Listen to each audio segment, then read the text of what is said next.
and support veterans who want to do it on their own, who want to go to their doctor first, who want to try things first. Getting a Nexus letter from your personal doctor, they know you, treat you. If they can do it right, it will be a valuable thing. Yes. And we do try to help fill that gap. We have had for a long time a product, Nexus Prep. What it is it helps bridge that gap for your doctors. So your doctors are busy. They see you for 20 minutes. They don't have time to spend the hours of research that we put into it to find the right articles for you, not just articles, but the right ones for you. But there are some, like I said, there are some supportive articles that can be used for many different situations. And it could help your case if you have your doctor willing to help. There is some advice that we can give to your doctor. There are some things that we can, tips and tricks for your particular condition that might help them write your Nexus letter, give them the tools that they need in your particular case. And we have that available, and it is an offering. They're trying to fill the gap areas of trying to support your doctor in writing something.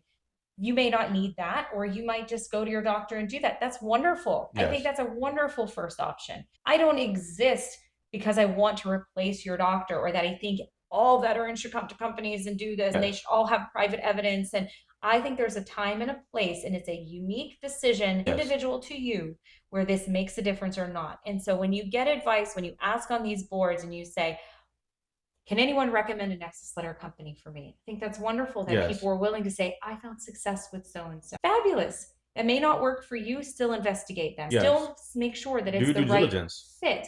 I dislike the negativity that's out there. I dislike the don't ever use this. So you Definitive don't know, blanket statements. you don't know their situation. You don't know what they've been through. Maybe they are at that point, I tried things and I'm ready. And they're looking for help. They're reaching out. They might be asking the wrong question. That's okay. I try to respond from a place of honesty and genuine care of, you have to do what's right for you. There are a lot of great options out there. You need to vet what the right fit is, financially, personality wise. But at the end of the day, every case is different, and what might work for you doesn't work for someone else. And the negativity isn't helping. And I think the biggest part too is for some support. The support goes a long way too, because the other part of this process, like we've shared, some veterans sometimes just need someone in the corner. This is a very taxing process. And sometimes, beyond the product or service provided, it's also just having someone in your corner. Because for many, years will pass, intensive files will pass and lapse because there's no accountability. There's just something about saying, like, it's a run club. I can go run, but if you and I come into covenant to say we're going to do this 5K in a few months, now I'm accountable to the fact that we're going to have to do this, and we're part of the run club. So guess what? We're going to go out there on Tuesday and Thursday mornings and do that thing. We're going to get more accomplished when sometimes you have that. Some people can run solo. That's great. Some folks need support. Some veterans having someone to be with them, to support them, to give them perspective, to listen, that means a lot. And in establishing now all this Nexus, nuts and bolts and all these things there, when would you say that a Nexus letter won't be able to help and fix your situation? Because we've established what it is, the use cases and pathways to it, but let's talk about instances where a Nexus is not going to be the fix. I have said this for years in the practice of medicine. I don't practice magic, okay? You go to a surgeon. I worked for a plastic surgeon for a little while, and I loved it. And I said this a lot to people, whether they liked it or not, I don't know. But I don't practice magic. When I got the question, will I have a scar? Yeah, we're cutting into you. Yeah. Tell them what happens. We're going to try to minimize that, hide it, make it not look so, yeah. But there'll be I don't practice magic. Same thing here. It applies to medicine. A Nexus letter will not fix every problem. If you go in and you have conflicting information, or like that, like I said, that condition where you had service records, you had a car accident, you have nothing in between, and there's gaps on both sides, there's no way without something objective to say that car accident did or didn't contribute to your current condition. What percentage that car accident contributed to your condition, without something else. A Nexus letter will not be enough in that case without something more. So I'm usually asking the veteran, who can you get a letter from? Because obviously the medical records don't exist. So let's not talk about that. The medical records don't exist. You didn't get seen. We know that. What else can you get? Do you have a buddy? Mhm. Do you have an employer that can vouch for something objective that we can close that gap Mhm. between your service record and that car accident to say this existed at some level before that car accident? And then we can start working on piecing it together and working. But if you have nothing and you're unwilling Yes. to go overturn those rocks, because believe me, you got to overturn your rocks. But guess what? Social media is out there. You can find people. Yes. You don't need to flip through the phone book to look up and call every John Doe. Right. Because you served with John Doe in Colorado Yes. in 1967. You're not in those times. You might have to get help to use social media. You might need to call a friend. You might need to have a buddy, someone in your organization. You might show up at your VFW and say, man, I need some support. Who can I help? You need to ask whoever you need to ask, but you might need to do some legwork in order to make that connection because you don't have any medical records and there's this situation. A Nexus letter won't help you. That's where I tell people no. Plenty of companies will say, yeah, I'll write it. They'll try. Oh, it was a good effort, a good try, but now you're out 5, 6, 7, 1,000, 1,500, whatever dollars, and you had no chance in help from the get-go. Right. But if they don't tell you that, you're blindly trusting and it's doing you a disservice. So if there's no diagnosis, the Nexus letter is not going to solve the problem. It may not. It may not. I say there's no diagnosis, we don't do it simply because if there's no documentation of any symptoms whatsoever, because I'm not diagnosing you on my Nexus letter.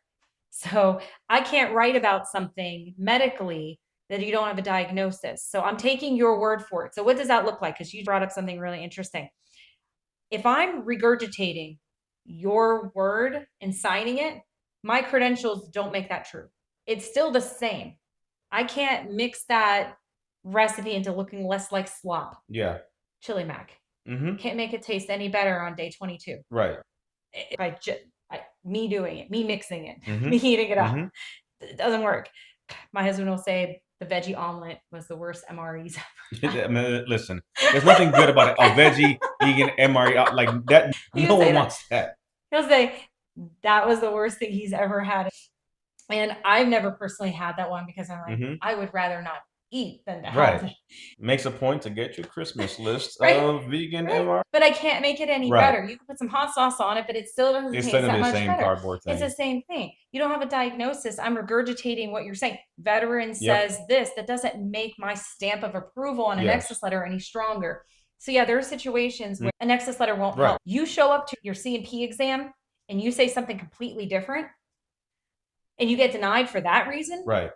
A rebuttal letter can't help you. I write rebuttal letters for free, but there are days I say I can't help that because you walked into your exam and you said the complete opposite of what you said to me. So now your word doesn't mean anything. It's like a warranty void of sorts with a vehicle. When you contradict yourself, if I see that in the records, sometimes I can't write a Nexus letter. You're coming to me telling me this, but your documentation says this. There's conflict. You're not a credible layperson. So now you need something else to corroborate your story. A Nexus letter isn't going to help you. It's not. So it's like junk in, junk out. You can only really put together and piece together breadcrumbs of what's given to you. But at the end of the day, you can't ethically put together an argument that just sadly isn't there. Junk in, junk out. Let me talk about AI again.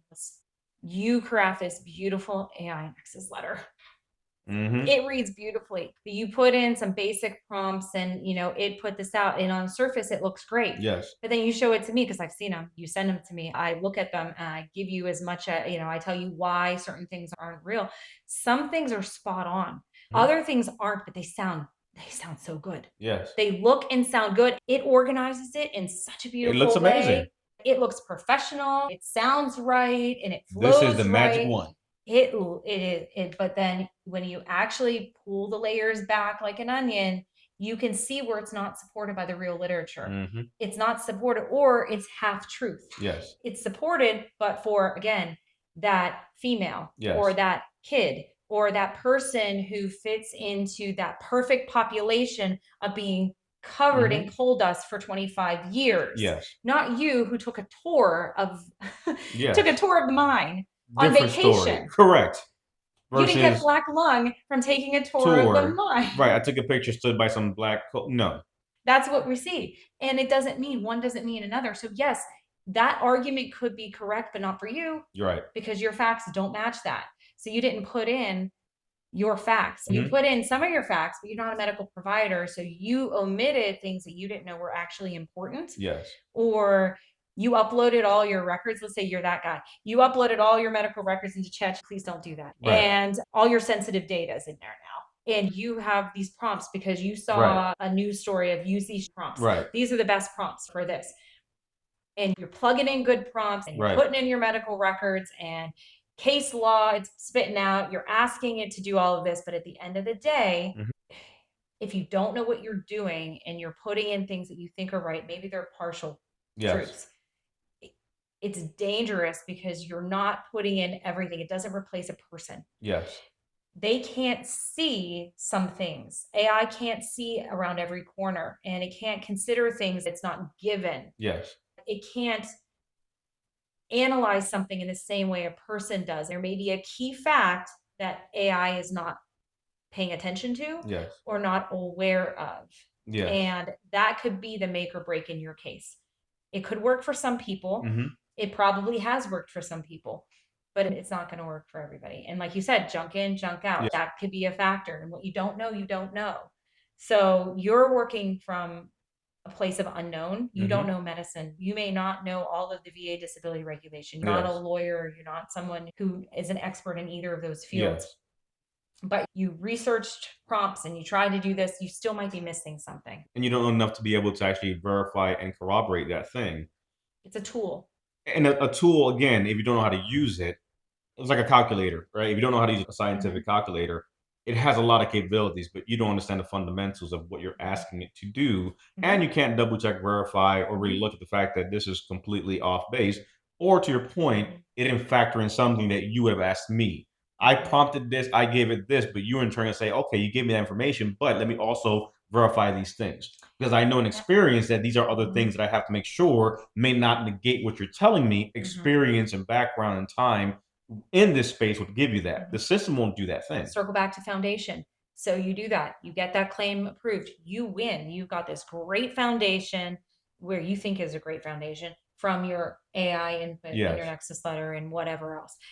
And then you go and file your next claim and the house of cards come crumbling down. And now you can't work because your conditions are truly bad. Yes. But you built your foundation poorly. And now you're suffering because now you rely on that money. You need that medical care. You need that help. And now we see you because you're stressed and you tried this and now you're reaching out on social media platforms and what you hear, do it yourself. Don't go to those companies. It's really hard. It's really hard and frustrating to see you don't know where that veteran is in their situation. Correct. It's so important. Build the right foundation, get things done correctly. Honestly, the right way, the truth will come out. Yes. The truth will always be what stands out. And if you base your foundation on the truth and you don't cut corners and you don't accept quick, easy, fast advice guarantees that aren't actually reality, you're setting yourself up for potential. That doesn't mean come to me, come to you. Yes. That just means look out for yourself. That's Make all. informed decisions and do your research, which goes a long way. Cues to Nexus letters. What is the main difference? Sometimes they're used interchangeably, and folks may not know that maybe you need one or maybe you need the other. Do you need both? What are those things? DBQ disability benefits questionnaires are forms. They're VA forms. And I like to say the difference between Nexus letters and DBQs. Nexus letters make the connection. DBQs talk about severity. DBQs are about the rating level, in my opinion. If I want to boil it down to very simple things, you're talking about the medical connection in a Nexus, you're talking about the rating level, the DBQ. Those are very basic, watered down terms. They're more complicated than that, but if you get nothing else from it, that's what you look at. Are they required? No, neither of them are technically required. Can they be helpful? Sometimes DBQs can be helpful. Now, when the VA sends you for a C&P exam, they're filling out a DBQ. Yes. The internal DBQ forms have medical opinions on them. This is all very confusing. So when you see something where we separate them, there's reasons for why we do that. There's reasons for why I typically write one condition on a Nexus letter and one only. There are reasons, lessons learned, experience, all of the above that make that decision a reality. Now, if someone can't explain to you why they write one condition on a Nexus letter versus somebody else who writes 10 on the same Nexus letter, charges you, well, I got 10 conditions on this one Nexus letter and I paid $1,500 for it. If I paid for yours, it would cost me thousands of dollars because you do one at a time. That's not a money grab. There's a reason for it. There is a solid reason, and I can explain that to you. And if someone can't explain themselves to you, it makes sense, then the hairs better be going up on the back of your neck. But DBQs have a different purpose. And can you write a Nexus statement on there? Sure, some people do that. I choose not to because I have a reason for choosing not to, and it has nothing to do with money. Yes. DBQs are an additive thing. If I had to say purchase one thing, it's usually a Nexus letter. There are some situations where DBQs are proven to be helpful. Can you skip a C&P exam if you have a Nexus and DBQ? Sometimes. Right. If it provides the answer to the question, does it provide all of the relevant evidence of the case for the rating official to make a decision? Is it supported in your records to where they can validate it and verify your medical opinion matches the medical records that are there? You're not making things up in the Nexus letter and your medical evidence says something different. Yes. That doesn't match up. They're sending you to a C&P exam every day of the week. But if it's all cohesive, will it trigger a C&P exam? Not always. That's what the regulation says. That's what the rules say. The VA language says, don't send them to a C&P exam if you have all the evidence to decide the case. So can a Nexus letter and a DBQ do that? Sometimes. Yes. Not always. Do you need a DBQ? Not always. Which ones matter? Well, let's see. Which ones do I think don't matter? Sleep apnea is one I think matters the least, in my opinion. Right now, the current rating, as of today, the current rating criteria says it's a 50% rating if you're using a CPAP. Why do you need a DBQ? Why pay for an extra document? Do I offer them? Do I have them? Sure, people can choose to buy them. But do you need it? No. So it means the criteria is medically required. The answer is there. Some people want it. Sure. Right. There are other questions on there. Do they feel that it might give them a leg up to not getting an ACE exam? Possibly. I don't know. Right. But I'm not going to sell you one. Just because you can choose to buy one, yes. But I'm not going to say you need it. I'm going to say we can do it if you want. But I'm going to tell you right now, that's one that I don't feel is really as valuable. Migraines, they have GERD migraines. They have these check boxes on there. Productive of economic and adaptability. Let's get back to that. Right. It's my favorite. Will that help? Sometimes. But in my opinion, the Nexus letter needs to also explain what is economic inadaptability, because guess what? The VA doesn't define it. There is no VA definition or regulation that says this is what that term is. So I explain that in my Nexus letter. That's why I won't write a Nexus statement on a DBQ, because in that case, I think to have the proper claim, for you to have that good foundation, you need to have the explanation of both. You need to be able to have those boxes are this big. I can't explain how all of you fits into this box. Right. I need more space, and I need to be able to explain economic and adaptability if I'm checking that box. But no doctor, like I said, in the history of life, no doctor is writing economic and adaptability in on your medical notes. Right. Unless you go in there and you ask them to, and they for some reason feel obligated to do that. So I don't know why they would, because it doesn't medically make sense to exist in that word. That's not a term you learn in medical school. It's not something that's part of a textbook or part of a record. You have to be asked to write that. If it's in your medical records, someone you asked. So they're not going to offer that thing. Not that it doesn't apply. It's just not part of it. The VA rater, when they're looking at that, they're asking that question when they're looking at the level of rating. Does it meet economic and adaptability? But the VA doesn't define it for them. Yes. So if you're that rater, what do you use? Use context clues within the record. And if I lay it out in my Nexus letter, it meets this criteria for this reason, and here's the evidence. And look, the evidence is there too. This matches up and it makes a difference. You're going to get rated at 50% for that. Yes. Because I made it make sense, because it existed in your records and I explained it to the rating official. I can agree that definition of economic and adaptability applies. It's laid out, it's presented, veteran. it's personal to the veteran, and it speaks to what they're actually dealing with that caused this economic inadaptability. A DBQ in that veteran's case would matter. GERD, the same way. There are some that really make a difference, but blindly for everybody, no. It may not make a difference for you. But if you look at it, the more important document is the Nexus letter.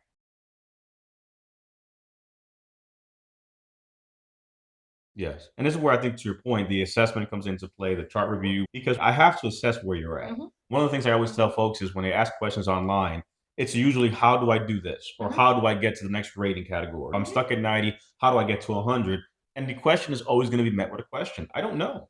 I don't know what you're dealing with. I don't know what you're rated for. I don't know what you're at, what you've done, what you have not done, what's been denied. There are so many things that have to happen before I can even begin to give you some idea of the way forward. And to your point, this is where it's very dismissive online, where people ask questions genuinely, but are given blanket statements that don't give any information without context. You don't know what that veteran's been through. So to outright give an answer is very callous and ignorant because you don't know what is actually going on. Can So it work? Maybe. correct. Bad foundation though. So we're going to shift over to the AI side of the house. What are some red flags when it comes to bad Nexus letters? And again, we'll kind of dovetail into AI and some other providers and things out there. But what would say is, Tara, these are the red flags immediately a veteran should look for when we're dealing with Nexus letters, et cetera? When they don't, I would say one that's good, when they don't talk about your symptoms, your case, your condition. So say it's structured like a lot of them are very similar. There's a lot out there. You can see an example of Nexus letters. You type that in, you're going to find hundreds, if not thousands, of examples of people posting their Nexus letters on there or what it is. You're going to talk about your case. If it doesn't talk about your symptoms and you, and if it's things that don't apply to you, that's the hugest red flag. Is if you're reading that and you go, I never told them that, or we never had a conversation. We met for 5 minutes. Mm-hmm. Is that in my medical records? I don't know. I gave them something that just had a diagnosis on it. So how did they get from point A to point B if I didn't tell them? I didn't fill out a questionnaire. And I know it's not in my records because I didn't have very many and my doctor didn't write this. Mm-hmm. You got to wonder that they're using a template. They're using words that they've heard that work for getting connected, or economic inadaptability. These key phrases that if you just say the symptoms began when this happened, they didn't ask you when their symptoms began. You didn't tell them that. How do they know when your symptoms began? So false information that's not about you. Because guess what? You show up to your C&P exam and that examiner asks you that question and you answer differently than what's on your Nexus letter. They're going to throw that Nexus letter out because it doesn't fit the picture. Yes. That's what we see. We'll see that it doesn't fit the clinical picture or that their evidence was more persuasive than your private medical nexus evidence. It was based on review of your medical facts or your medical records. All of those, standard statements we hear. It's because something was written in there that's not you, that what doesn't apply to you. Very templated, cookie cutter, copy paste type of arguments that are not going to serve you well when you have to show up and everything is evaluated. Same thing about a medical rationale. It doesn't circle back on how it impacts you. You're going to see a medical rationale with just the medical piece. These medical conditions are connected because, well, where do you come back into it? Yes. That could be template. That could be copy paste. Yes. Doesn't necessarily mean it always is. It's just that could be laziness. That could be rushing through things, not taking your time. You should have a rationale that circles back on how it impacts you. Yes. These studies show the mechanism of this condition to condition A to condition B through this mechanism, and this applies to him because of X, Y, and Z from your records. And that is going to tell you that it's stronger. So you're going to see that's a red flag. Yes. If you see more likely than not, I'm calling it a red flag. I can tell you on one hand how many times I've used more likely than not. Yes. Because I have a level of threshold. My threshold for using that is very specific. If I can't clearly see the dots and everything is truly lined up and I don't have to explain it in a way, it doesn't exist. If it's not radiculopathy due to your back condition, if it's not that crystal clear, you don't get more likely than not from me, no matter how many ways you want it, no matter how many times you ask for it. I will not do it. We won't do it because it doesn't fit. And so then if you look at the Nexus letter in its entirety, you have one medical visit for your migraine headaches. And you've got this elaborate Nexus letter that has a bunch of facts in there that weren't documented in your chart. And you didn't tell them in a questionnaire or an interview or somewhere about that. You got this and it doesn't fit the clinical picture. So you're going to get that thrown out. It's going to be weighted less because that rating official, who are you, the child, trying to get something over on your parents? Show me your hands. Exactly. Do you know what I mean? That's what it feels like to me. You got this beautiful letter, but it's not supported by your records.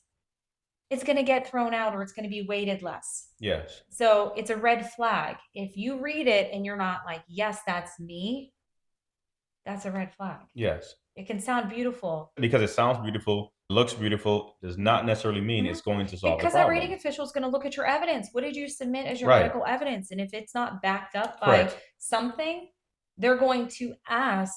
And usually when you answer a questionnaire from me, Yes. usually we give you that printout. It comes in an email to you, or we can. Yeah. If you have never documented the severity of your condition Mm-hmm. to that level, and you decide today with the MRPY, you decide to lay it all out there and spend 3 hours filling out my questionnaire with all the great details, page after page after page, ask me for it. I will print it out for you. And yes, submit that with your claim. If you've never told a soul besides me, do it. It's not going to hurt. It's not going to hurt.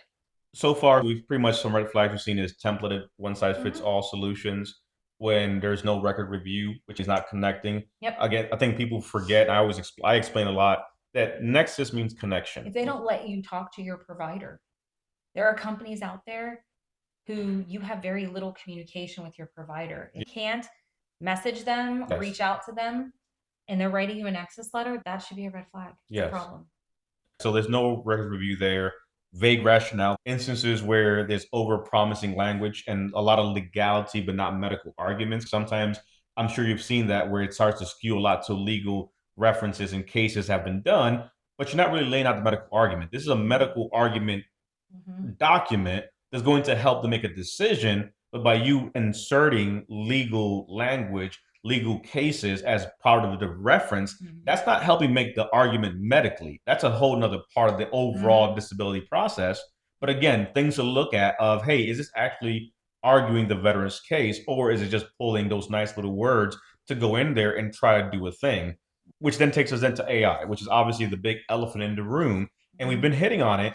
But overall, what have you been seeing? And of course, there's many providers and companies and all that. So we went from a place where we had other organizations that some were professional and on par, some arguably could do better, some are questionable at best. You don't know where they come from. We've seen it, like we talked about in the last year to 2 years. There's been a resurgence of providers. And again, not saying that people can't come into the space, we're not saying that, but there's now a nurse practitioner on every corner who thinks I can start to do this out of my living room. Again, not saying it's bad, but a lot of that's happening. Where are they coming from? Are we just copying and pasting things? A lot of concerns, which makes it hard for the veteran to figure out which way to go. And then enter now artificial intelligence, where you have folks, like you said, who are just going to upload everything to a system they have no control over and put their PII out there. What is your gauge of the space from your side, both from the providers and then obviously getting into these AI solutions now that are being sold as a, you don't need a medical provider. 20 years of your background, study, different departments and modalities that you've been exposed to now are being pretty much said are irrelevant. I don't care that you have this background and you have all this experience in so many areas of medicine that now are converging on this disability claim that gives you the ability to do the things we've talked about. AI can do all of that now. What are your thoughts? What I see are incorrect paths. It's where what you're going to, like you said, you're going to get a beautiful document from AI. Beautiful. Is it applied? Does it make sense for your case? Maybe some points might make sense, but that's the biggest thing that we're seeing is that there's an inconsistency within it. And knowing that there's an inconsistency within it, it's not going to match the medical records. Yes. Or it's not going to match the medical theory. Years ago, the largest thing I saw that hit fire by one person saying this started this trend. Someone did a video, a post, or a blog or something about you should go get your sleep apnea secondary to tinnitus. It was the bane of my existence for 2 years. Yes, I remember. 2 years of saying this is not a thing. Yes. And I'm sure there are people, yes, a handful of people who this makes sense for. Right. The vast majority don't, because there's no literature to back it up. There's no Yes. solid literature. The only literature that's out there is bad medicine. It's one of Yes. those faulty studies. Yes. And that's what you're going to get from AI. You're going to get AI telling you you Yes. can do that case, and it'll put those faulty studies Right. in there, and it'll write you a beautiful letter. But then the rating official is going to get that and go, Nope. what junk is this?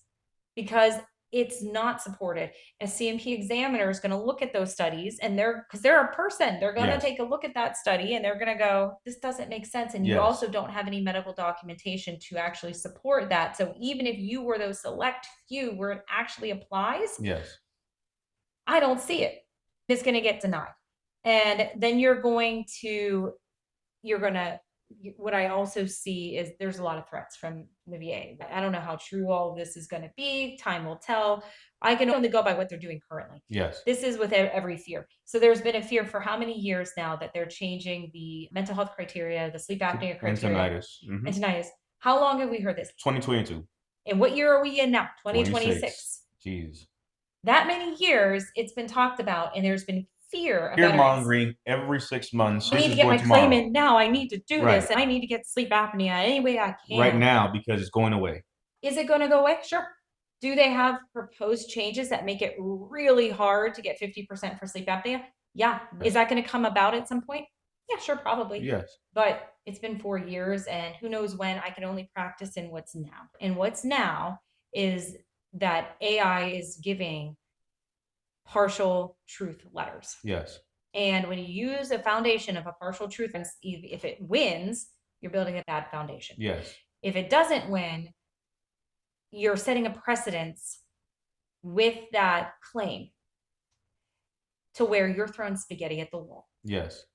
And in my opinion, if I were them, I would be scrutinizing your claims and your evidence even more, because you're throwing spaghetti at the wall and it looks like it. So you get that when you use people who are trying to be fast but I see that risk with AI, because if you're not a medical expert and you don't know to spot the fake area in it, then how do you know? Because it sounds beautiful and it looks beautiful. I've seen several beautiful ones. Yes. But I can see it.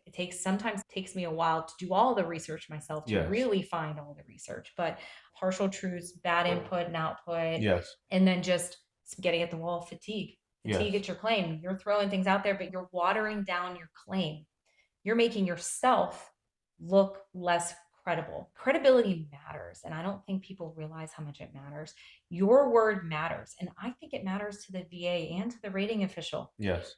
But if you water down your claim to the point where you're claiming anything and everything under the sun, how can I trust you? So then your word, so then your word doesn't mean anything, and your evidence is thin. Yes. And you rely on your word for those cases. So you're doing yourself a disservice by rushing into it, choosing a path that they say AI can replace. Yes. AI is a great tool if used correctly. It cannot replace at this point. I'm not saying it never can. Right. But today, because I practice in today, it cannot replace a person. Yes. Now, it doesn't, do companies use AI and just write your letter and have someone sign it for credit? They possibly do. Right. I don't think it's right. I think that you'll see that copy pasting, you'll see that common language. I don't know what the VA is doing when they look at that. I don't have the inside track on that rating official's mind when they're looking at your case and they see something that's AI and what their thoughts are. What I know is what I know. The facts, the truth will stand out. Yes. Taking shortcuts won't help you. Building a bad foundation won't help you. And if you use AI for anything other than a tool, if you use it as a replacement, you may get it through, you may get burned. But you're making very leap and bound type of, needless risk. Because it's omission. You're either by accident omitting things that you don't think are important that actually are, or you're trusting the output that you might not have put in good input, or it doesn't understand everything. So say that example, you upload your entire medical record and it's handwritten. AI doesn't read handwritten as well. I've seen a lot of tools out there. There's some really, really good ones that read pretty well, but they still get it wrong too. And they may get it wrong in the gist of it, like the end story might be wrong, right? But they can't translate what your doctor hand wrote one for one. Yes. You need a provider who can read terrible handwriting. Right. And initially Put that logic together as to what's happening. Put it together and take it in relation to what was written yesterday, Right. and analyze it. That analysis piece, I think, is missing. So from what I've seen in Nexus letters that were written by AI, I see that surface level, like we're talking about with companies and the field exploding, and there is a nurse practitioner on every corner, or VA on every corner, or whatever. I can do this for you. I can help you. On the surface, it looks good. Yes. But when you dig into it, there are almost always problems, whether they're critical problems or not. Yes. They're problems. I think the system hallucinates. The system does give bad information. Even if you were to do a simple prompt for AI, for something very basic that you know very well, that should give your test, because you can look at it and know that there are some things that are off. So if you can see that there are inconsistencies in AI, it'll literally keep changing, because it's going to give you whatever you want. If you want it to write me a letter to get me service connected, it's going to make whatever connection it can based on what you gave it. That may not necessarily be a sound foundation of an argument, and then it can hallucinate incorrect information. And we've seen instances where there are rationales referencing outdated or phased out regulation, or references like, don't ever ask AI to reference the M21-1. That thing is a mess, period. And if you want that to pull from that, it's going to pull redacted, outdated things that have been replaced, all these different things across the board, old cases, things that have been overturned, etc. So it's making arguments based off very limited information, and you're basing your care, your potential rating and disability on something that you can't even verify if it's correct or not. And then the sad part is you have actors out there who are now leveraging the, well, I did a thing, this seems simple, so I'm going to now offer this service because I have some level of technological expertise. My issue with that is there are companies that are medical and do things right and are using technology,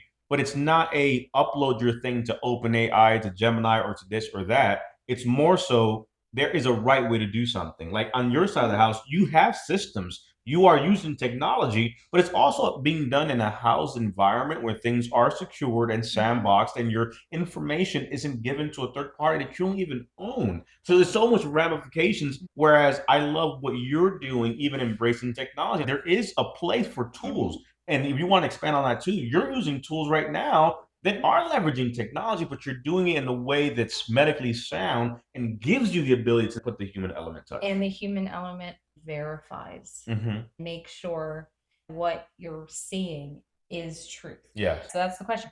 Do I use technology? Do I use AI? I Yes. do. I use AI a lot. Yes. Not in the critical pieces of what we do. We use it a lot, cut down research. Yes. I love, there's some medical specific AI tools are not available to the general population. Yes. We use it very frequently to organize and dig for these difficult cases. What am I missing? What journal? It's the equivalent of sitting in a library looking through journals, trying to figure out where some things are. What are the most current pieces of evidence in this little niche space?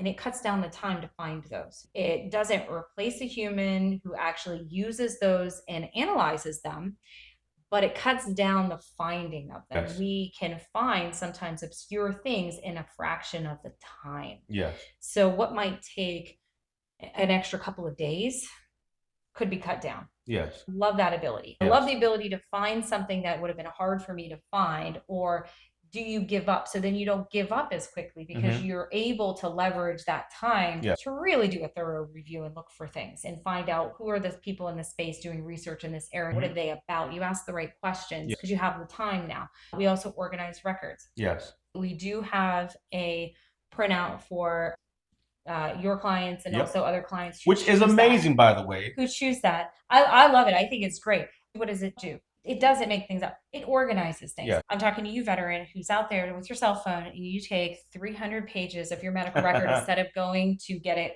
copied and scanned somewhere. And I can see your slippers in every single picture. It's cool. I can read it. I can zoom. What I use is to be able to organize it, to be able to leverage technology to say, this is convenient for you, veteran, in your home in your slippers. I'm cool with that. But I need help because looking at 300 pictures is harder. Trying to figure out where page 1 is versus page 25. So we use it to gather, to organize, to Yes. make sure that we can see the timeline of it.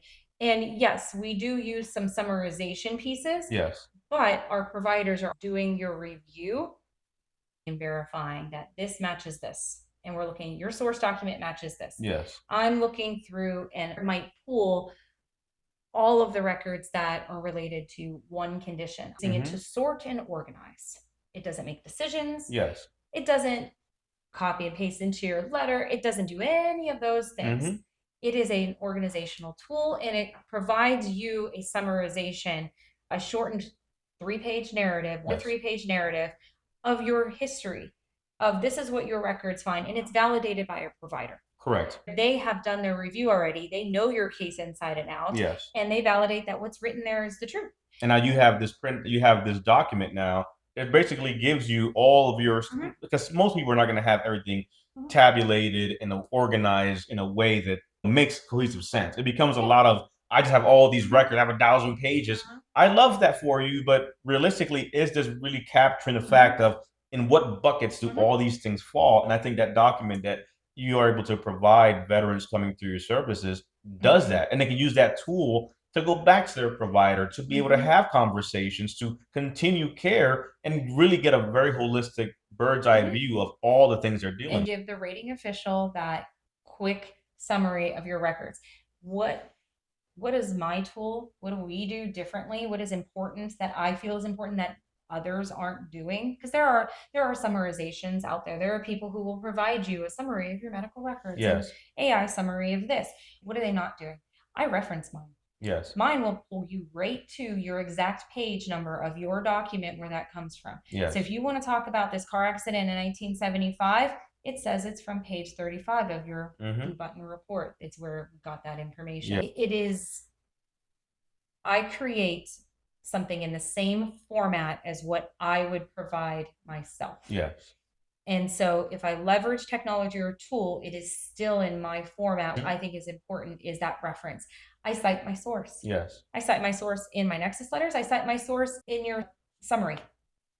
So if the rating official sees that, they know exactly where to go. They know what page to go to. Yes. Neurology notes from Dr. Whatever is where I found this. And they have a copy of that because you gave it to them so they can look at your case more efficiently. I think it's a great tool for the VA, to be honest with you. I feel like I want to, if I'm giving you something, a Nexus letter, a DBQ, a summary of your records, it needs to add to your claim, not add paper. It can't just add paper. And that's what I think is important. This 3-page summary, I'm hoping if a rating official sees this, they are, thank you. I don't have to look at 3,000 pages and try to for your condition. You gave me a 3-page summary with references of where that information is found.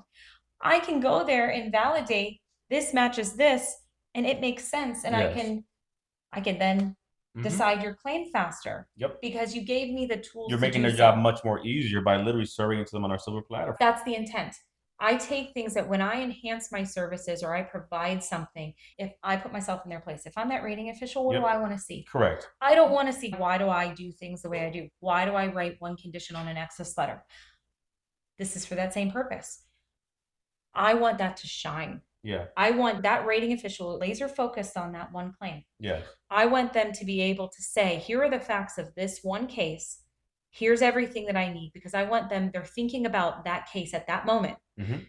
I don't want them distracted by paragraph after paragraph of junk. So a 10-page Nexus letter is not better than a 2-page Nexus letter. Yes. If the 2-page Nexus letter doesn't explain anything, it's not worth the paper it's written on. Yes. It's quality. Quality matters. If you have one condition, in my opinion, and you're shining on that one condition, I don't know about you, but I can't multitask that way. Yeah. I don't want to go from here to here and then back to here. Then my paragraph is that, you'll miss something. What's at stake here is your rating. It's your connection. It's the argument you're making. If I'm studying, if I'm doing something, if I put myself as the rating official, I want to be able to see that 1 to 3-page document to give you as a summary, the references, because I'm going to validate. I'm going to check that it's what you say it is, because I trust you, but I trust you. Trust and verify. So they tell me where to go. That's a great tool. They tell me where to go in your records to see what they're saying. Then their Nexus letter matches up with that. Yes. everything lines up, then you get weighted properly. So your opinion is weighted properly. You go to that C&P exam, and if you get someone who sees you for 2 minutes, because we know that happens, sees you for 5 minutes, doesn't ask you all these questions, and writes a negative opinion, it's not going to stand up to my evidence. Because I've taken the time to build a foundation. And I've shown that light only on that one condition. So can a Nexus letter contain multiple conditions? Sometimes. If it's residuals, if you've got diabetes and you also have a diabetic eye disease and you've got neuropathy, those make sense to be all included on the one letter because we're all talking about the same thing. But I'm not going to talk about your sleep apnea, your GERD, your migraines. And you just have all these things hodgepodge together. And that's my philosophy. Is that right or wrong? I don't know. But I'm telling you, that's what I believe. And here's, if that aligns with you and you can say, yeah, that makes sense and that's for me, then you're going to seek out our services. But if it doesn't, and they're successful, people who do that, who put 10 conditions on one letter, it's not that they're not successful. I just don't believe in it. It's not me. This goes back to your point why you've always done rebuttal letters. I think laying out your rationale, why you're doing things the way you're doing and supporting veterans, this is why you can double down and support a veteran with a rebuttal letter, because the sequence of how you get to a service product for the veteran to solve this problem can be corroborated now versus this AI thing with twin conditions. Like, that's a whole different argument that's so complicated. Here, we made a sound argument. First of all, we did a thorough review. We have a logical reasoning as to what we're doing. We've connected the breadcrumbs. All the pieces are there. We've given you a final product. And now, if push comes to shove and we're going to rebut it, we can build off of that. But you can't do that if you have a shaky foundation or you've pulled these random things out of thin air. And that's why we offer free rebuttals for Nexus letters that we've written. So if you've had a claim, you had a Nexus letter, or you got a denial, we won't write a rebuttal to that because we have that foundation. We build the foundation. We know what we build, know what we have, and we stand behind that. That doesn't mean we only take easy cases. That doesn't mean we only take solid cases that have all this evidence. It's not a tool. It's not a gimmick. It's not a gimmick. Basically, our support of the work is the support of your work that sometimes the system may not get it. So we're doubling down on that, but I can't put a warranty on something I didn't create. This is my warranty to it, so I will help you do that. But I can't do that when somebody else's work is being questioned. We do plenty of rare cases, questionable cases, ones that have weak evidence. We'll tell you if it's weak. If you got to fight, if you likely will get denied at first, we're likely telling you we might be writing a rebuttal for this ahead of time. And we're okay with that. I'm okay with that because this is your only chance. You don't have other options. You don't have anyone else in your corner supporting you. You've been denied. People won't write you this letter, or they might, maybe they will, and they didn't do a great job at it, or whatever. We don't take just these slam dunk cases. We take care of veterans. And most veterans don't have slam dunk cases, or they wouldn't need us. They would get service connected, they'd file it, they wouldn't need any of our companies. They wouldn't be battling this for 20 years or 5 years or 3 years. We knowingly take weak cases because it's your last hope. It matters to you. It's your life. This would make a change in your life. This would matter to you, your family, so much if this were connected. And we believe you. We don't see something. We're not writing false things. We see something. So if we don't see evidence or you don't have enough, we'll tell you no. We don't see it. There's not a connection here. We don't have enough support. But if we see it, but if I see it, we got your back. We got your back. We don't cherry pick. Just like I tell you, you don't cherry pick evidence. You have 3 risk factors that relate to this condition. All 3 are showing up in your case. Don't ask me to omit something because I won't do it. That part. I won't do it. If you have 2 of the 3 risk factors are service connected and one is not, the one that's not, it's in your letter. We're going to address it. We do not omit because we look at your condition as a whole, because that actually makes a stronger letter because we are evaluating all of your evidence. We're taking that back. We take that medical which you claim that you supposedly you've done. Like these providers, organizations, they'll say I reviewed the record, but if you did, how did you omit this? Why did you leave out these key blatant evidence points that are in the record that you say you reviewed, but you miraculously left them out or conveniently left them out? So what you might see is something like, for this medical condition, you have X, Y, and Z risk factors. Some of these are service connected, some are not.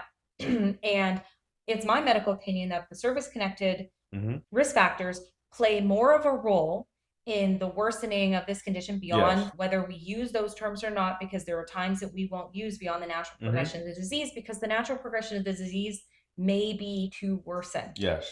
That's normal for a lot of conditions to worsen. So like I said, words matter. And just because those words exist beyond the natural progression doesn't mean it applies to you the way that you want it. We still can write a Nexus letter and not say those words and explain these risk factors play a significant role in your current disability because of this. Yes. And this risk factor, age, gender, whatever else, this other medical condition is not playing as much of a role because X, Y, and Z. That letter is going to stand stronger than if I just say, these two risk factors are service connected and this should be service connected because of them. I am giving myself more credibility. Yes. I recognize there are other factors that may not be in support of the veteran's disability claim, but here's how they play a role and here's how they don't. I think that's very important. Yes. I get asked all the time over the years, I don't want this in my Nexus letter. That's not how that Too works. bad. That's not how that works. You're asking me for a medical opinion. I'm going to give that to you based off the fact that I'm saying I've reviewed all relevant medical evidence. If you tell me one thing and then you find out I can't write something, you can't change your story, I won't accept it. That's not how it works. How this works. You wrote this down. You cannot go back and tweak. That's not how this is going to work. Evidence is evidence. The evidence is the evidence. So what would you say are the biggest myths when it comes to paid medical opinions? Biggest myths. I would say that I can write a letter for anything. I can write a letter for you. This applies across the board to everything. That's a myth. Everything's unique. Everything is individual. You cannot rubber stamp everything. You cannot carbon copy it. It is a myth. It's not easy. It's not fast. Those are all myths. There are so many. I think a lot of them everything leads back to that. Yes. It's your case, your individual circumstances. But what about a case where someone might say, because I paid, the VA won't pay attention to it? Oh, that's a good one. I've not found that to be true. The VA must consider all of your evidence that you submit. If you junk in, junk out, you send in a junk Nexus letter, they may throw it out. That doesn't mean all private evidence is thrown out. That doesn't mean all Nexus letters are thrown out. That just means whatever this was didn't meet their threshold for something, for some reason. And that doesn't mean all private evidence is bad. I also see, well, if a doctor didn't sign it, you're a PA. Yeah, I'm a PA. Right. But if a doctor didn't sign it, it's not going to get through. That's not true. That is in the regulation too. Credentials don't matter. It's in the regulation that's not a factor to determine whether or not this has validity to the argument being made. So now also, I know you touched on this, but one myth I guess I'll throw up for you is the doctor then has to say more likely than not, because I'm paying for it. You're supposed to write this thing now. Back to your point of like, if I'm paying for it, I can almost massage the end result. In my services, if you have that expectation, that is an unrealistic expectation, because the medical provider, they stand on their medical license. They stand on their credibility. It is their medical opinion, not yours. My providers will take feedback from the veteran in the sense of correction. Is there an error? Did you accidentally say, I have migraines 3 times a day? No, I said 6. Here, look, it's in here. Or there's something that's factually incorrect. You misspelled my doctor's name. Right. If that's something. It has been established that I'm not going to write something because you think it needs to be said. More likely than not, it's one of them. More likely than not, it's not going to happen if the case doesn't support it. And I've written them a handful of times only. And I'll explain it to you. But I'm not going to omit things just because you pay me. You don't pay me to write a medical opinion. It's like a doctor's visit. I do that medical evidence assessment ahead of time first, because I don't want you to pay out of pocket for a higher price item that I'm then going to have to refund if I can't support it. I want you to have a full picture of all of your medical conditions, have an understanding of what your medical situation is. And then if you choose to purchase a Nexus letter, then it's supported. But I will never write something that's not supported in the records, or that's not, you cannot just ask. This is not. This is not like, what's the McDonald's have it your way? Burger King have it here. It's not like that. And that's not how private evidence is. So a paid Nexus letter does not guarantee me a result. There's no guarantee in anything. It doesn't guarantee you a result. It doesn't guarantee you a failure. It doesn't guarantee you the VA will look at you differently. There is no guarantee of one sort of any way. It is evidence in support of your claim. Mm-hmm. And the VA doesn't look at private medical evidence as, oh, here's private medical evidence. It weighs less. I've seen plenty of decision letters that say, we sided with your private medical evidence because it is more supported. The rationale is more thorough, more supportive in your medical reasoning and your medical evidence. Yes.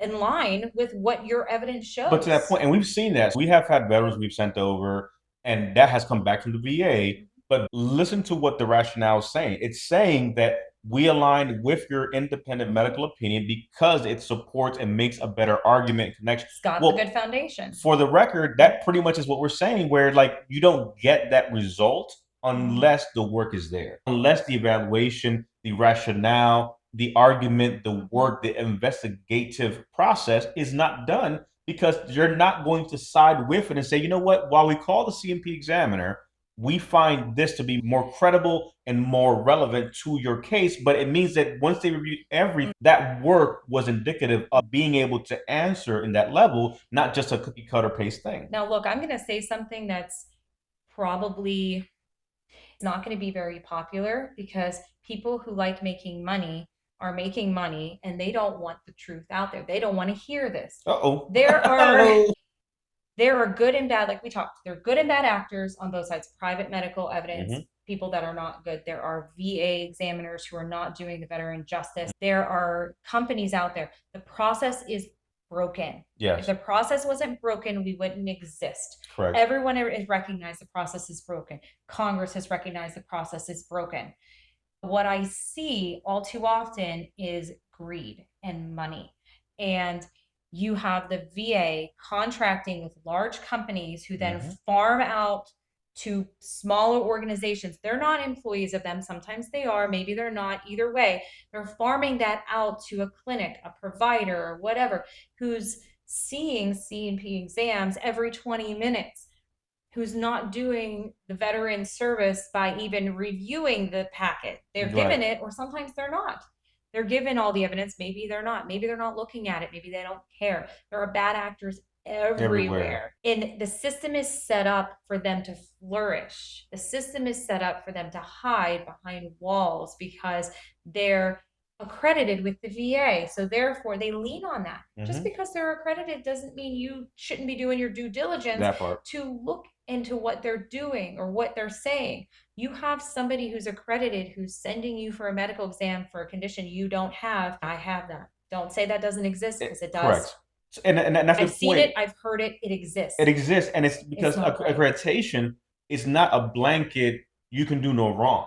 Correct. It's just a label. We've been to college, we've been to school, and guess what? I know a lot of people who are no better off after finishing a degree field. You have a degree, you have a certification. It doesn't mean you're good at what you do or ethical or not going to break the rules. If you're accredited, we've seen it. You are literally coercing someone to do something that is borderline fraudulent, and you're accredited. You took a test.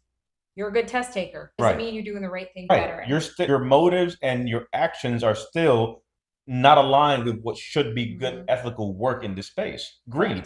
It's out there in the private sector. Yes. Because look, cropping up everywhere. People everywhere are. There's so many people like us doing these things that are really looking at their bottom line. I can do this in my living room, and I could do this quick and easy, and I can make a few bucks here. Yeah.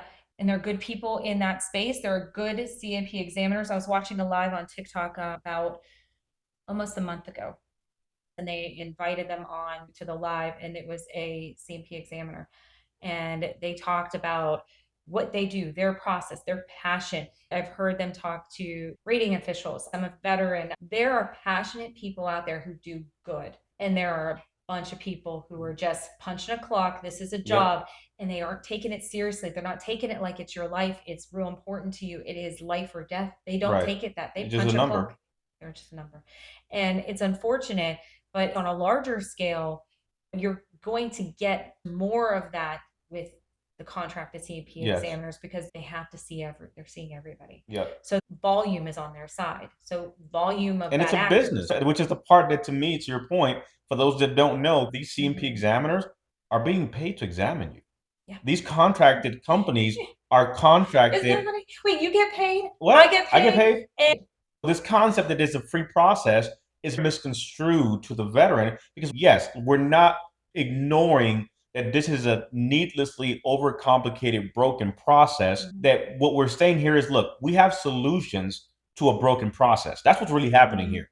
The fact is, the system itself is marred and broken. And on top of that, there is trust issues with people who don't believe the system. Because one thing I tell veterans I see a lot is they've been already disenfranchised by the system. They've been burned by the VA. And the VA says, well, you can only get help from here. Why should I trust you when I don't trust you? So I did what you said. I went to the VSO. I went to that lawyer. And guess what? There are bad VSOs. There are bad lawyers. To your point, there's bad actors everywhere.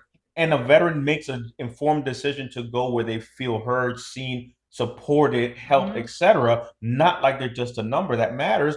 But it is misleading for someone to not realize that the CMP examiner, they're getting paid for your session. And when you're out, the next one comes in, guess what? That's another visit. So it is a business that, obviously, to your point, greed comes into that, where are some of these providers, examiners doing things the right way, or are they just pushing veterans through, not reviewing packets, not doing their due diligence? While there are passionate people, there are also just, sadly, bean counters out there just checking the clock. And let me tell you, this is all doom and gloom. If you're a veteran listening and you say, now I'm screwed because I got a CMP examiner who doesn't believe in my connection.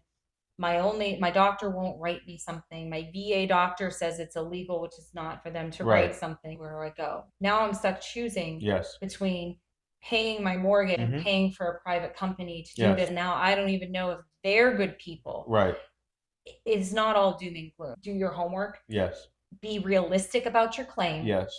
Live in the world of reality of what you can and can't do. If someone tells you no, and in the now, if someone tells you no, ask why. Yes. And if you just don't want to hear that and you go to the next company who will say yes to you, you will get burned. Right. And a big one, operate in the now.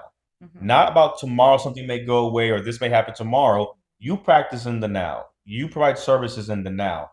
That's where veterans need to focus. So sometimes it's like, look, forget the noise, forget what's happening tomorrow, forget the doom and gloom. Let's solve an issue right now with what you're dealing with. I think that matters. And that's what we've done. And over the years, the products that we're developing, our chart review has become more enhanced, and using these tools and the summary and the product we're putting out is trying to help the rater, help their backlog. They're tired.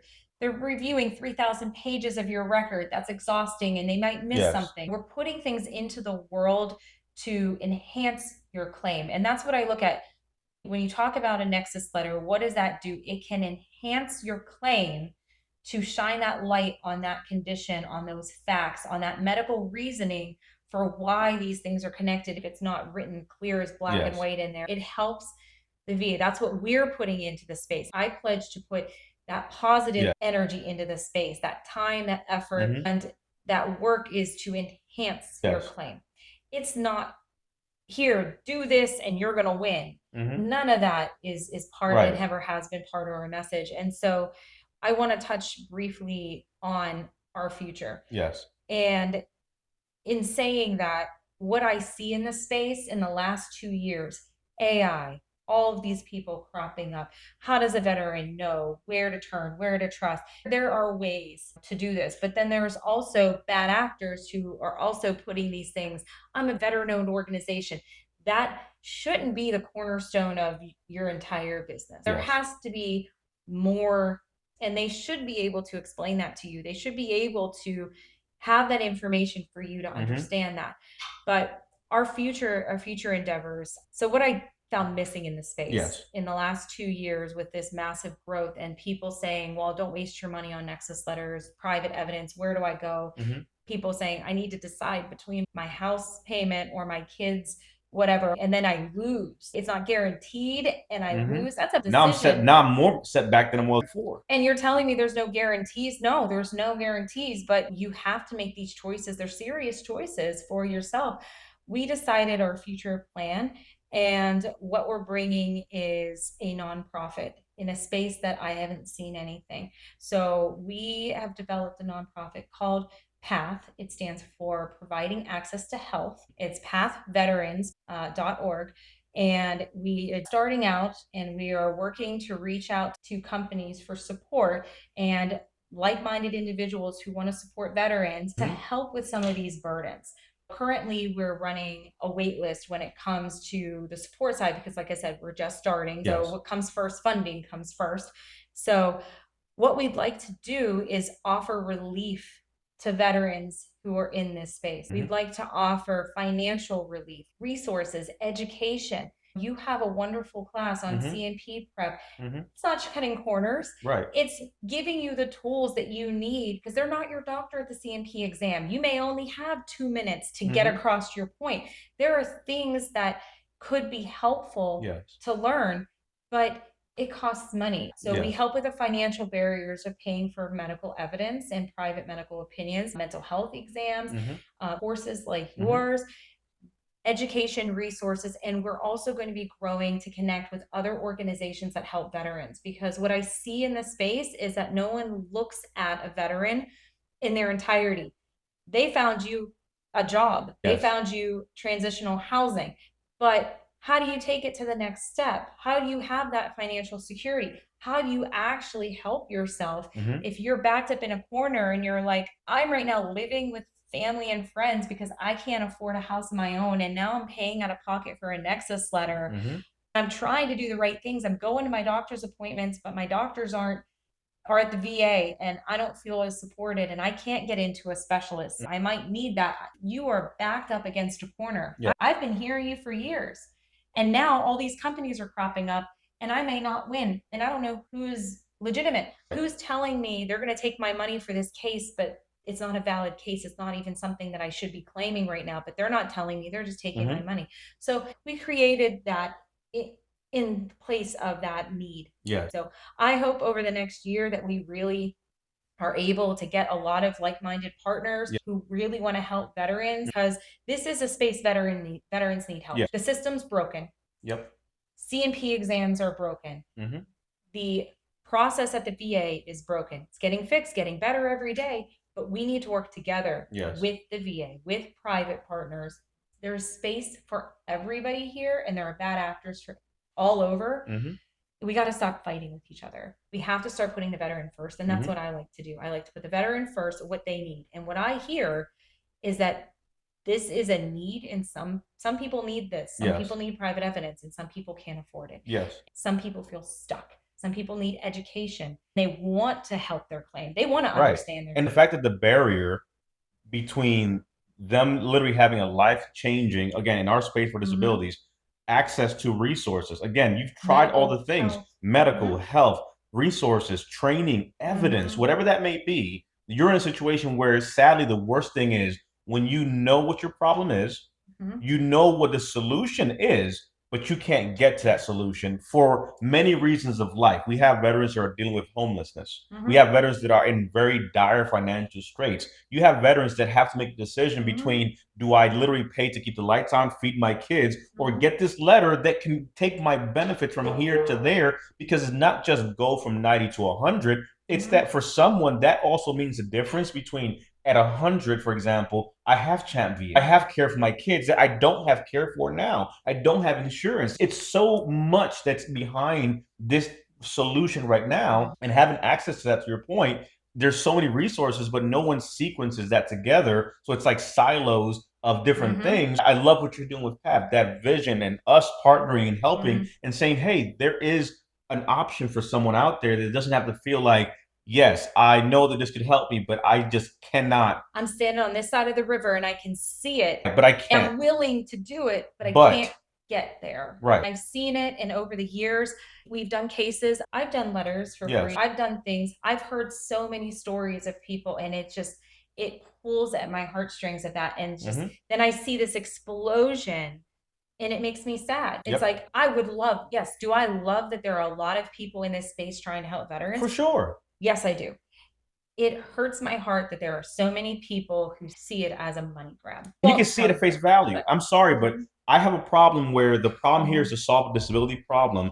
And the way you're getting attention is, do you know you can go from this much to that much? And these outlandish clickbaity, it's like the equivalent of 6-minute abs. Take this magic pill and your problems will be solved. And it's like, there is no magic anything. There is work that must be done to solve that problem. And if you think that person, entity, organization selling you the magic secret, the insider thing, there is no secret, magic, insider, anything.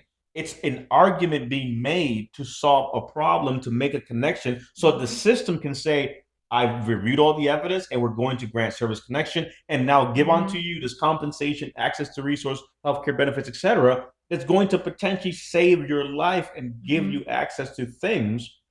Don't fall for the clickbait of people preying on your desperation. To your point, you're on one side of the river. Here's the solution there. Because of that desperation, some savvy organizations, I've heard it, we've seen it. Folks will say, take debt, take out a loan, max out your credit cards.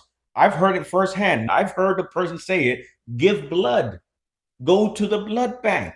Literally things that you're saying, do these extreme measures. And I understand that for some, it's worth it if I can win. But the problem is there's no guarantee. What happens if you commit yourself to a $2,000 advanced whatever loan, this, that, the third payday loan to get this Nexus letter, and the VA takes 2 years because they denied you, you must appeal it, and that $2,000 payday loan comes with a 20% interest rate. Now you're almost $5,000 in the hole. Like, again, this can be spun so crazily. So back to the nonprofit aspect, being able to connect the veteran in legitimate situations that warrant that, and you'll have your vetting process. People will apply and go through that process, but then to get access to that thing on the other side of the river, I think it's powerful, and I haven't seen it in the space. This is where we talk about the differences between the surface level, I'm a veteran and I want to help veterans, and who actually has layers, who has layers and doing things that are actually trying to help in the space. I feel that every action I take, I have it with that thought of, how is this going to help that veteran? Yes. But maintaining the stance of integrity and truth. Build that foundation. And I recognize what's been happening. There are good fights happening. There are good things happening with the government, with moving the VA in a better place. And I've seen positive changes. But there's not going to be so many positive changes to where it's actually going to meet the need anytime soon. And we're operating in the now. And you know what I see, and the veteran is gonna, and they're sitting there saying to themselves, because it's exactly what I would be saying, here we are, I'm the veteran and I'm getting screwed again. I'm getting, from the beginning, from wherever, I'm not getting stationed in Hawaii or Japan. I'm going to Oklahoma. That's where I get to spend most of my career. Fort Leonard Wood, or not that those are bad places. I've been to, but it depends on what you're like. It depends on what you like. Because what if you like that? That suits you. Great. I don't think I've ever really heard veterans be like, this is the that's where I'm going, so I'm getting stationed. Or you're getting deployed for the third time and you're going to miss the birth of your child, or your children are home. You're been there, done that. Feeling, I'm a veteran and I'm getting a short end of the stick. Yet again. And that's where I come from. Where do I put my energy? That's where I put my energy. So I'm excited about it. I hope it does take off. I hope that other companies there's definitely a need. There's definitely a need. It's a matter of gathering like-minded individuals and companies to say, I want to support veterans in this space, because homelessness matters. There's a lot of great organizations that feed veterans, that clothe veterans, that educate, that try to give them educational training or find them a job.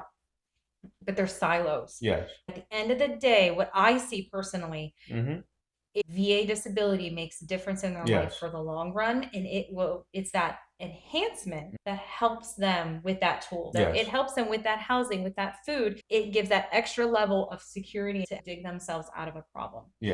Or they're that veteran, they're retired, they're on a fixed income, and they have disabilities. Now they have all this medical care and they need help and they can't afford it. And so there's so many levels of need, and these our companies became in existence because there was a need. Yes. It got exploited because that's the basic nature of The people human nature who to are be sadly. wanting to exploit Greed and you so forth. Yep. in every industry that's there. This is just the latest industry to blow up in that Correct. space. But the need is still there, and some people need private evidence Yes. because they don't always get that supportive examiner. Some people feel that they needed it Mhm. because they want to have Yes. someone who actually is in their corner and cares. Yes. Takes time to And do to your this. point, the fact that this is an ROI to the veteran. This is not the most clickbaity, make the most money situation. There's easier ways to make money being very shady. To do things like this, it requires a passion because you're addressing a real need in our space. The vision is to grow into other areas of the veteran's lifespan, but starting with disabilities claims, starting with aligning a veteran with resources, training, medical evidence, and bridging that financial gap, which for many is what's holding them back and creating that delta. I think that is amazing. And then the partners that will come into place. So again, let's put the website out there. And then if you're a provider, organizations to reach out. Again, we're a partner organizations joining you at the beginning of this journey, but other organizations that are on the up and having that trusted network of right providers where it's not me saying, I think that this organization is fine. No, we're real people. First of all, I just have to say it. We're real people. MRPY is a real organization that does real work, as we've been talking about. Sadly, there are providers out there that you do not know who the hell is behind the company. It's a lot of markety, clickbaity, B-roll things that have nothing to do with who they are. You don't know who's behind the scenes. You don't know who's running something. You've never heard them.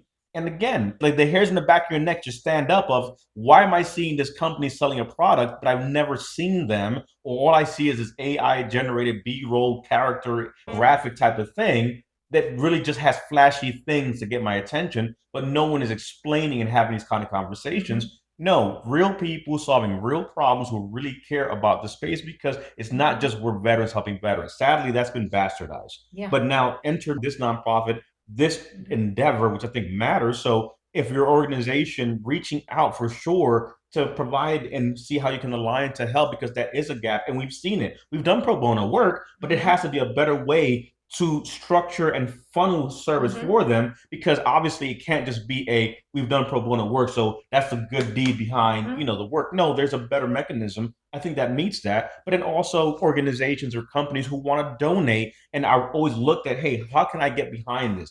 And we've been approached too. And I'm like, my organization is not a nonprofit. I understand you want to pay it forward. Where can that go to? Because what they want to say is, I want to pay it forward. How can I help the next veteran who maybe doesn't have the money for a CMP, a CMP class or a medical evidence? We've seen that. And it's like, I understand what you're asking, and we'll find ways to try to do that. But it shows that there is a need of people saying, look, I want to help the next veteran, but I want to make sure it goes to that problem being solved. I don't just want to donate it randomly to a feel-good organization. Where is that money helping that person solve this specific niche problem that we've identified? Yep, exactly. So we'll see where it goes. Like I said, it's one of those passion projects of how do I continue to provide that service to the veteran. Yes. At the end of the day, that's always been my driving force. That's always been where we've stood on. We've always the same thing, like the free rebuttals. We stand to help the veteran, which is why we came up with PATH, providing access to health. That's exactly what we're doing.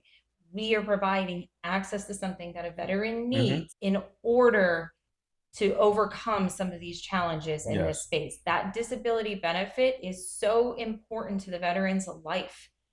It makes or breaks things. It really, truly does have that power. And if they feel like they're stuck between, I can't pay for something I think I need, and I don't know enough about this, and I can't get educated about it because everyone's trying to take advantage of me, and I have no solutions.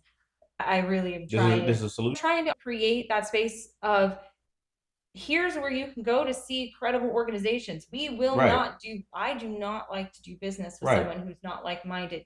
You know, my ethics, my integrity is there, and I will not compromise what I do. You're going to actually vet these people. That's the first part. And on top of that, shady characters don't want no part of doing the stuff that doesn't give them the quick ROI and the bottom line.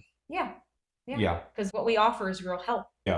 It's not fast and it's not a quick thing. We're not going to teach you to rig Yeah. the system. That's not what this is. Right. This is real learning, real experience, Right.